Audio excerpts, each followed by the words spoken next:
जो आप इस तथ्य से भली भांति परिचित हैं कि पिछली 2 कक्षाओं में हमने आदिम समाजों के संदर्भ में विवाह की अवधारणा को जानने और समझने की चेष्टा की। विश्वास करती हूँ पिछली 2 कक्षाओं में जो कुछ भी आपने मुझसे सुना, स्वयं मनन किया, स्वयं जानने और समझने की चेष्टा की, उससे आपको संतुष्टि हुई होगी। अगर ऐसा नहीं है, अगर कहीं उलझन है, कहीं कोई समस्या है, तो मुझे बेहद हर्ष होगा आप अपने व्हाट्सएप ग्रुप, जो कि आपकी सुविधा के लिए बनाया गया है, उस व्हाट्सएप ग्रुप पे अपनी क्वेरीज भेजिए। हम उसे सॉल्व करने की कोशिश करेंगे। जैसा कि हम पिछली कक्षा में विवाह के नियमों को पढ़ते आ रहे हैं, किस संदर्भ में? आदिम समाजों के संदर्भ में। उसी को हम कंटिन्यू करेंगे, आगे बढ़ेंगे और हम जानेंगे कि विवाह के और कौन कौन से नियम हैं आदिम समाजों में। उसमें एक नियम है पति भ्राता विवाह। ये क्या है? पहले मैं आपको संक्षेप में बताती हूँ, फिर उसे समझाने का प्रयास करूँगी। भारत की जातियों और जनजातियों में ये प्रथा है कि पति की मृत्यु हो जाने पर विधवा स्त्री अपने पति के भाई से विवाह कर लेती है। यह विवाह साधारणतः पति की मृत्यु के बाद ही किया जाता है, परंतु इसके अपवाद भी हो सकते हैं। नीलगिरी की कोटा जनजाति में पति के रोगी या असमर्थ होने पर उसकी पत्नी का विवाह उसके भाई से कर दिया जाता है। खस और टोडा जनजातियों में बहुपति विवाह प्रथा का प्रचलन है और भाई के द्वारा विवाह करके आई गई पत्नियां सभी छोटे भाइयों की पत्नी बनती हैं। अब देखिए बच्चों, यहाँ 2 स्थितियाँ हैं। पहली स्थिति ये है कि उन परिस्थितियों में जब पति अक्षम हो, रोगी हो, अर्थात अपनी पत्नी के साथ सहजीविता या सहजीवन निभाने में स्वयं को इतना सक्षम ना पाता हो, ऐसी स्थिति में पति अपनी पत्नी का विवाह अपने छोटे भाई या बड़ा भाई, किसी से भी, भाई होना चाहिए, सहोदर है ना, उससे वो विवाह करवा देता है। एक स्थिति ये है कि पति की मृत्यु हो गई, तब भी पत्नी का विवाह, जो विधवा स्त्री है उसका विवाह उसके पति के भाई से हो जाता है। एक तो ये परिस्थितियाँ हुई कि या तो पति की मृत्यु हो गई या पति बीमार या अक्षम है, ठीक है। अब दूसरी परिस्थिति ये है जहाँ सब कुछ ठीक है, लेकिन पति एक पुरुष जब एक स्त्री को विवाह करके अपने घर लेकर आता है, तो वो सिर्फ उसी पुरुष की पत्नी नहीं होती, वो उसके साथ साथ उसके समस्त भाइयों की भी पत्नी होती है। तो पहली जो स्थिति है, कौन सी स्थिति? कि पति की या तो मृत्यु हो चुकी है या फिर पति रोगी है। ऐसी स्थिति में जहाँ जिन जातियों में विवाह होता है वो मुख्यतः हम भारत की बात कर रहे हैं, ठीक है। नीलगिरी की कोटा जनजाति में ये होता है। ये कोटा क्षेत्र का नाम नहीं है बेटा, ये ध्यान रखिएगा। अब उसके बाद खस और टोडा जनजातियों में बहुपति विवाह का प्रचलन है। जैसा अभी मैंने आपको बताया, बहुपति विवाह कैसे हुआ कि भाई के द्वारा, भाई विवाह कर आया और जो उसकी पत्नी है वो उसके दूसरे भाइयों की पत्नी भी स्वाभाविक तौर पर मान ली गई, ठीक है।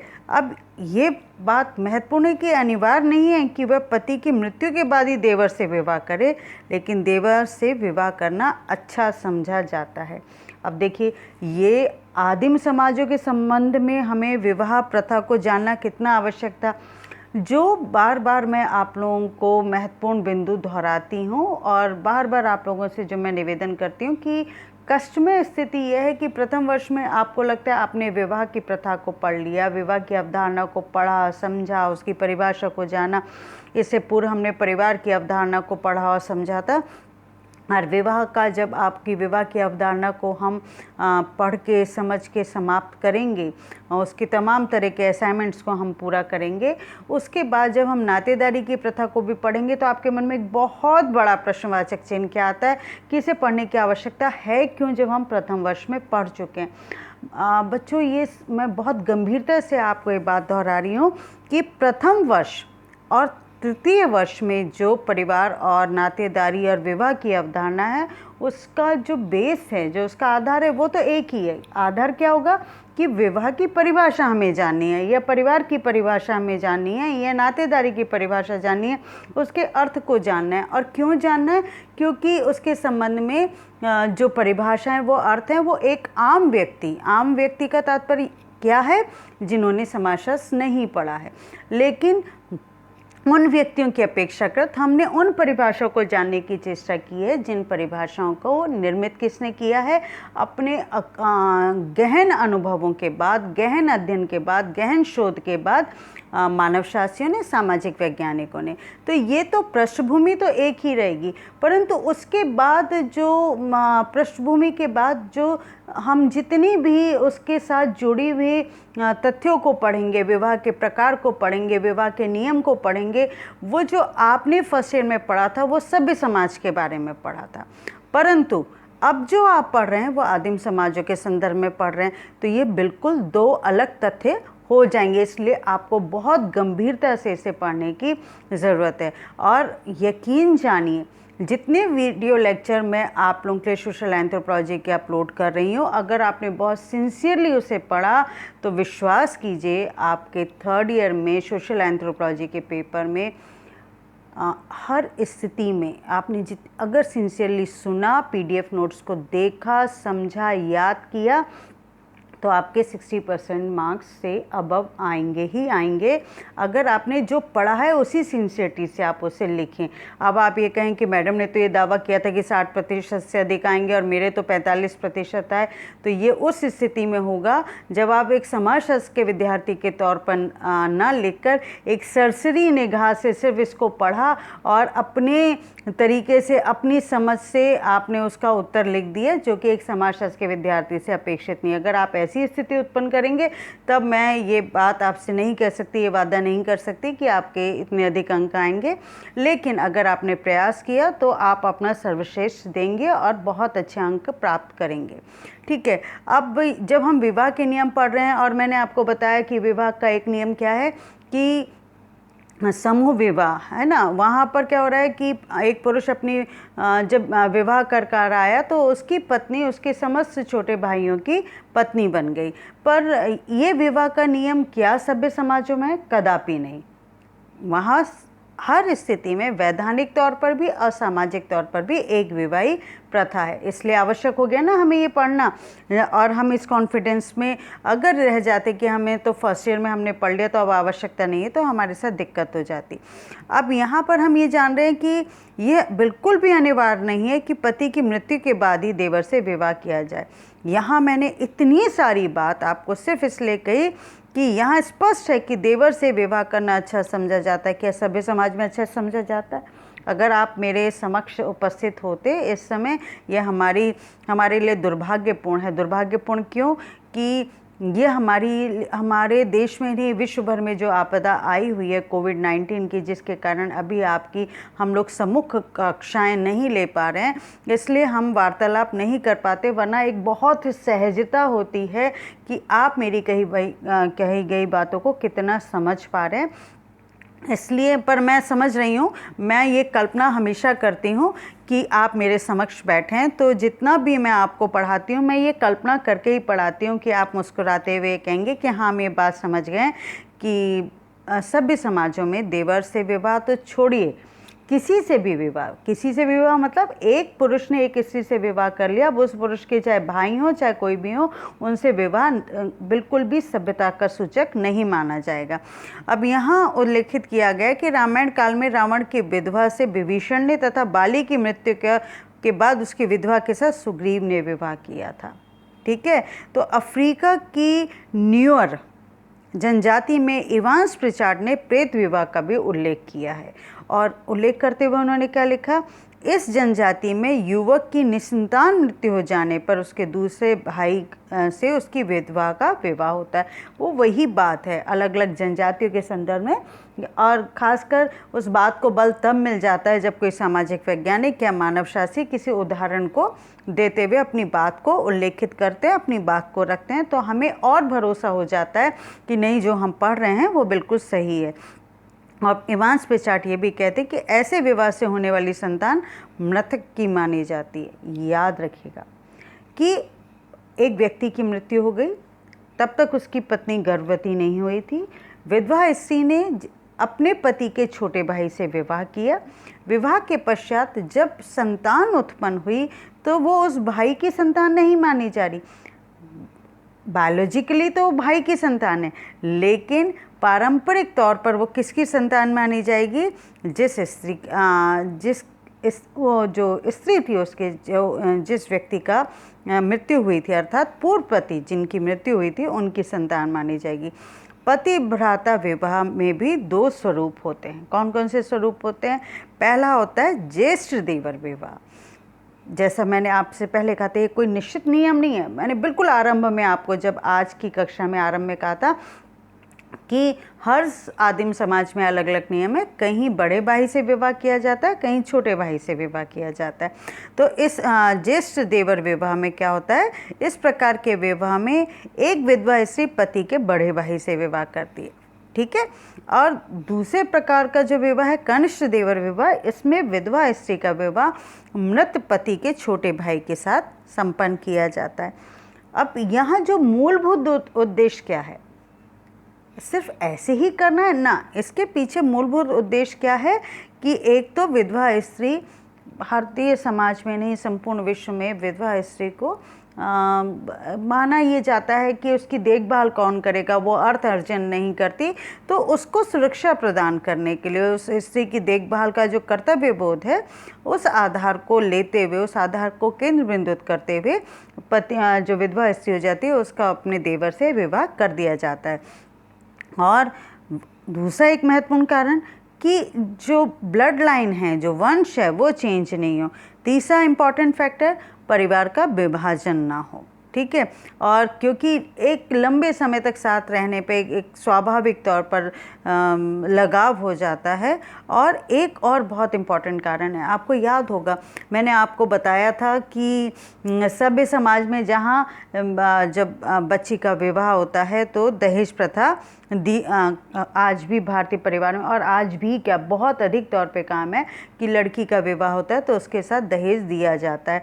परंतु आदिम समाजों में ठीक इसके उलट है, अधिकतर, है ना, अधिकतर आदिम समाजों में ठीक इसके उलट है, जहाँ पर जब एक पुरुष एक स्त्री से विवाह करता है तो उसे उस लड़की के माता पिता को अब उस लड़की की कीमत चुकानी पड़ती है ना। दहेज प्रथा से बिल्कुल उलट है ये, ठीक है।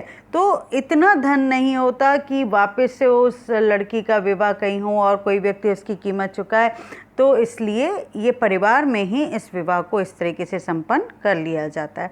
उसके बाद हम देखते हैं पति बहिन विवाह। अभी तक तो हमने क्या देखा था? हमने देखा था विवाह के नियमों में कि पति पत्नी बहिन विवाह, है ना। और इससे पहले हमने क्या देखा था? पति भ्राता विवाह। क्या पढ़ा था हमने? पति भ्राता विवाह। अब इसके बाद हम जानेंगे पत्नी बहिन विवाह। ये क्या है? जैसा कि नाम से आप जानते हैं, और नातेदारी संबंधों को मुझे लगता है हर बच्चा बहुत भली भांति तरीके से जानता है, इसलिए इसके बारे में विस्तार से ना बात करके हम ये जानते हैं कि पति बहिन विवाह क्या है, जिसे साली विवाह कहते हैं, अर्थात पत्नी की बहन। ऐसे विवाह में पुरुष अपनी जो पत्नी है, अभी तक तो क्या हो रहा था कि स्त्री अपने पति के भाई से शादी करती है। उसकी कौन कौन सी स्थितियां हैं, कौन कौन सी परिस्थितियां, ये मैं उल्लेखित कर चुकी हूँ आपको। लेकिन यहाँ पत्नी बहन विवाह में क्या होता है? ऐसे विवाह में पुरुष अपनी पत्नी की बहन अथवा बहनों से, सिर्फ एक बहन से और अधिक बहनें तो बहनों से विवाह करता है। इस प्रकार के विवाह के भी दो स्वरूप होते हैं। किस प्रकार के विवाह के? पति बहन के, पत्नी बहन के ना। तो उसमें एक तरह सीमित साली विवाह। इस प्रकार के विवाह में कुछ परिस्थितियों में ऐसा किया जाता है जिसमें पत्नी की, ये सेम केस है ना, जब पति की मृत्यु हुई तो देवर ने विवाह किया। अगर पत्नी की मृत्यु हो गई और संतान नहीं होती तो ऐसी स्थिति में साली से विवाह कर दिया जाता है। सभ्य समाजों में भी ऐसा देखने को कभी कभार मिलता है। देखिए, देवर विवाह तो बहुत कम है, ऐसा नहीं है कि बिल्कुल नहीं है। होता है, कभी कभी होता है। उसी प्रकार से साली विवाह की प्रथा भी सभ्य समाजों में देखने को मिलती है। क्यों मिलती है? ये परंपरा नहीं है। यहाँ ये एक, अगर कोई पुरुष जब विधुर हो जाता है और उसे पुनर्विवाह करना होता है तो कई बार ऐसी परिस्थितियाँ होती है कि माना जाता है किसी दूसरे परिवार की स्त्री से विवाह करने की अपेक्षा बेहतर है कि उसी परिवार जहाँ उसकी पत्नी जहाँ से आई है उसकी बहन से विवाह किया जाए, क्योंकि बहन का अपने जो बड़ी बहन के पति से और बहन से, उस पूरे परिवार से एक भावनात्मक लगाव होता है। ऐसी स्थिति में जो साली है उससे विवाह किया जाता है। और सीमित साली विवाह हुआ। दूसरा जो स्वरूप है वो क्या है? समकालीन साली विवाह। समकालीन साली विवाह में क्या है? इसमें पुरुष परिवार की बड़ी लड़की से विवाह करता है और उस लड़की की सभी छोटी बहनें स्वतः ही पत्नियां बन जाती हैं। सेम जो हमने पढ़ा समूह जो बहुपत्नी विवाह, ये बहुपत्नी विवाह का एक स्वरूप हो सकता है। और जो हमने पहले पढ़ा था वो क्या था? बहुपति विवाह। ठीक है, ये दो अलग चीज़ें हैं। ये समकालीन साली विवाह क्या है? खस एवं टोडा जनजातियों में इस प्रकार के विवाह देखने को मिलते हैं। अब विशिष्ट प्रकार के विवाह क्या हैं? अभी तक तो हमने 2 प्रकार के विवाहों के नियम को अभी आज की कक्षा में जाना। अब हम जानेंगे विशिष्ट प्रकार के विवाह। ये विशिष्ट प्रकार के विवाह क्या हैं ये हम देखते हैं। पहला, मामा भांजी विवाह। इस प्रकार के विवाहों का वर्णन इरावती कर्वे ने किया। अब इरावती कर्वे कौन है? ये भारत की प्रथम श्रेणी की मुख्य समाजशास्त्रियों में से एक हैं, इरावती कर्वे। इन्होंने संयुक्त परिवार के बारे में भी, और यहाँ ये कहना चाहिए कि परिवार के बारे में, विशेषकर संयुक्त परिवार के बारे में भी बहुत विस्तार से अध्ययन किया है। तो कर्वे ने लिखा है कि दक्षिण भारत की कल्लर, रेडिया, हबिंग ब्राह्मणों तथा आदिम समाजों में एक व्यक्ति स्वयं से बड़ी बहन की पुत्री से विवाह करता है। ठीक है। अब दूसरा क्या है? सौतेले पुत्र एवं सौतेली माता विवाह। ये विवाह कहाँ पाया जाता है? आसाम। आसाम में कहाँ? सेमा नागा जनजाति में एक पुत्र अपनी सगी माँ को छोड़कर, ये मैंने पिछली कक्षा में आपको पढ़ाया था, मुझे विश्वास है कि आपको याद होगा। और क्यों करता है? सिर्फ अपनी माँ जिसकी कोख में वो रहा है, जन्मदात्री जो है, उनको छोड़कर अपने पिता की सभी विधवा स्त्रियों से विवाह करता है। क्यों? क्योंकि जिससे संपत्ति का अधिकार किसी और परिवार में ना चला जाए। अब बच्चों हम देखेंगे, अभी तक तो हमने विवाह के नियमों को जाना, अब हम जानेंगे विवाह के प्रकार को। अब विवाह के प्रकार में पहला प्रकार हम देखते हैं एक विवाह परिवार। ठीक है। अब एक विवाह परिवार क्या है? बिल्कुल स्पष्ट है, नाम से ही एक समय में एक पुरुष एक स्त्री से विवाह करता है। वो तो हमेशा करता है एक समय में एक स्त्री से, लेकिन उसके साथ साथ जो अभी हमने नियम पढ़े कि एक पुरुष ने एक स्त्री से विवाह किया, लेकिन साथ के साथ उस स्त्री की सारी बहनें उसकी पत्नी बन गई, ऐसा नहीं होता इसमें। इसमें क्या होगा कि एक समय में एक स्त्री से विवाह करता है और वो हमेशा वही पत्नी उसकी पत्नी होती है, उसके अलावा किसी और स्त्री से उसका संबंध नहीं होता। वस्तुतः ये विवाह का वह स्वरूप है जिसमें एक व्यक्ति का एक समय में एक ही जीवन साथी होता है। ठीक है। ये उच्चतम स्तर माना जाता है, ये उत्कृष्ट स्तर माना जाता है। ठीक है। अब उद्विकासवादियों ने एक विवाह को विवाह के उद्विकास का अंतिम चरण माना है। आपको याद है, मैंने आपको जब संस्कृति संवर्धन का सिद्धांत पढ़ाया था तो मैंने आपको जब उद्विकासी सिद्धांत, संस्कृति संवर्धन के सिद्धांत में जब मैंने आपको उद्विकास सिद्धांत पढ़ाया था तो मैंने विवाह परिवार के उद्विकास के बारे में आपसे बात की थी। तो ये बिल्कुल आपको ध्यान होगा कि उस उद्विकास सिद्धांत में हमने आखिरी चरण की, जो विवाह के आखिरी चरण की बात की थी, वो हमने बात की थी एक विवाहित परिवार की।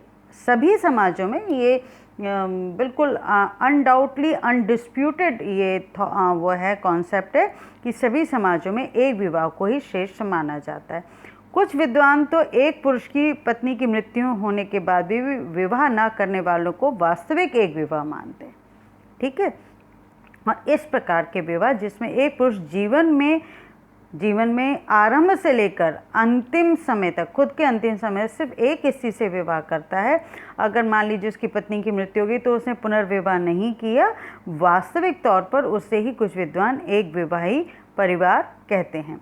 पति या पत्नी की मृत्यु या तलाक के बाद पुनः विवाह किए जाने वाले जो विवाह है, जो कि अभी आजकल सभ्य समाज में बहुत अधिक देखने को मिलता है, उसे क्रमिक एकल विवाह कहते हैं। क्या कहते हैं? क्रमिक एकल विवाह। अब भारत में खासी नहीं है, खासी, संथाल, भील, मुंडा, हो आदि जनजातियों में एक विवाह की प्रथा प्रचलित है, परंतु मुस्लिम समाजों में एक पुरुष को 4 स्त्रियों से विवाह करने की धार्मिक व सामाजिक स्वीकृति है। ठीक है। अब इसके बाद हम बात करते हैं हिंदू और सिख समाजों में भी हिंदू विवाह अधिनियम 1955 के बाद एक विवाह अनिवार्य हो गया। यूरोप और अमेरिका में भी विवाह का यही रूप प्रचलित है और सभी समाजों में विवाह के इस स्वरूप को ही आदर्श माना गया है। ठीक है। अब हम बात करेंगे विवाह के दूसरे प्रकार की, वो है बहुविवाह परिवार। फिर बहुत सारी चीज़ें तो हमारे नाम से स्पष्ट होती हैं। अगर हमें शब्दों का ज्ञान है, अक्षरों का ज्ञान है तो तो हमें अपनी बात को समझने में और समझाने में बहुत सहजता रहती है। एक व्यक्ति का एक समय में एक से अधिक व्यक्तियों के साथ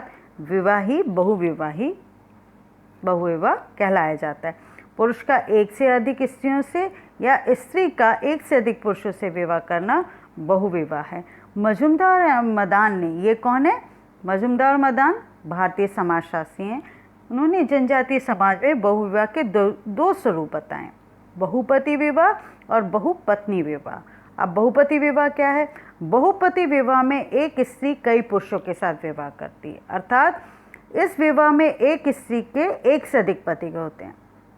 अब आदिम समाज नहीं था महाभारत, लेकिन हम महाभारत का उदाहरण दे सकते हैं जहाँ द्रौपदी का विवाह अर्जुन के साथ साथ उसके अर्जुन के 2 बड़े भाइयों और 2 छोटे भाइयों के साथ भी हुआ। परंतु बहुत कम जनजातीय समूह में इस प्रकार के परिवार देखने को मिलते हैं। कौन से? बहुपति विवाह की एक स्त्री के बहुत सारे पति हैं।